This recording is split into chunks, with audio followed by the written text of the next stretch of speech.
स्कॉर्पिओमध्ये जसे आले की आपल्याकडे विकती फास्ट, तसाच संदेश मोटर्सने आज तुमच्यासाठी एक स्विफ्ट आणली एकदम खास। तर मित्रांनो, 2 दिवसापूर्वी 55-58 आपल्या डिझायरचा व्हिडिओ टाकला होता।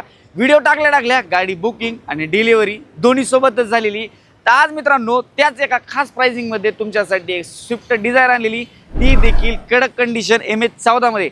गाडी पाहिली ना 2019ची फक्त आणि फक्त 5,80,000 रुपयामध्ये ही गाडी तुमची होऊ शकते। आणि गाडी ओव्हरऑल तुम्ही व्हिडिओच्या माध्यमातून देखील पाहू शकता। गाडी जर पाहिली व्हाईट कलरमध्ये 2019चं वेरियंट असणार आहे। इंटिरियर जर पाहिलं सीट कवर वगैरे अतिशय चांगले आणि कडक कंडिशन मधले, टायर कंडिशन देखील जवळपास 80 ते 90% टायर देखील असणार आहे। प्राइसिंग काय असणार आहे तर प्राइस याची मित्रांनो कोट केलेली 5,80,000 रुपयामध्ये ही गाडी तुमची होऊ शकते। व्हिडिओ पाहतात पण फॉलो केलं नाही, तुमच्या भावाच्या चॅनलला फटाफट जाऊन तुम्ही फॉलो करून ठेवा, लाईक करा आणि जे मित्र तुमची स्विफ्ट घ्यायचे विचार करते त्यांच्यापर्यंत तुम्ही नक्की शेअर करा। आपण नंतर अशाच नवीन व्हिडिओमध्ये भेटूया। धन्यवाद।